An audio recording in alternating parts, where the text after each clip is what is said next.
Welcome to the dvm360. Give us 5 minutes or less and we'll update you with the veterinary news, medicine, and business information you need to know right now.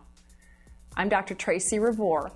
In this edition of The 5, we examine statistics that illustrate changing demographics in veterinary medicine.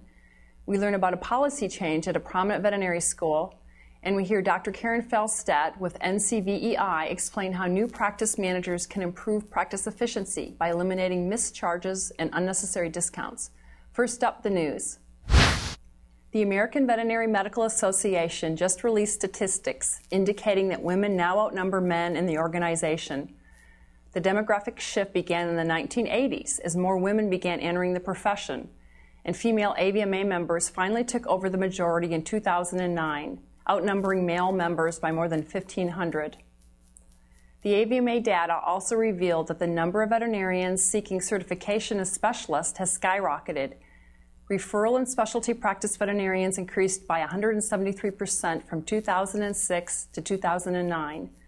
The AVMA believes that the trend is a response to the demand for a high level of care by pet owners. The Michigan State University College of Veterinary Medicine will stop using live animals to train veterinary students on terminal surgical techniques beginning with the fall 2010 semester. Live animals will still be used in some teaching situations, the school says. The university currently purchases animals bred specifically for scientific purposes.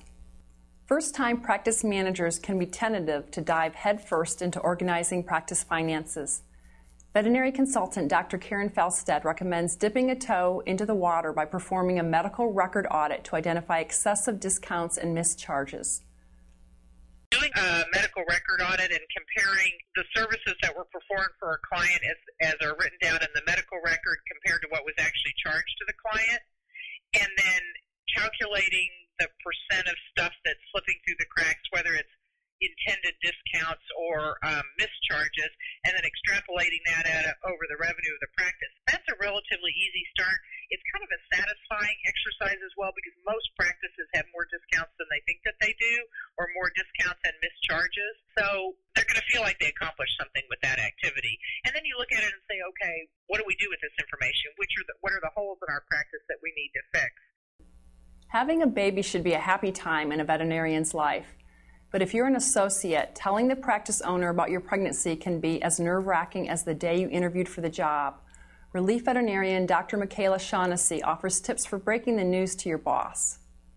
As soon as you discover that you are pregnant, I would tell your boss immediately. There are going to be some important scheduling changes that will need to be made. Your boss may need to hire relief work, rearrange the schedules of the other veterinarians that are there, perhaps hire a part-time employee. It is important to have as much time as possible beforehand. This is ideally going to help your boss out a lot if he has some time to get others on board. That's all for this edition of The 5. If you enjoyed this broadcast or have suggestions for future shows, please send your thoughts to dvm360@advancedstar.com. And for the latest news, medicine, and business information, be sure to visit dvm360.com every day.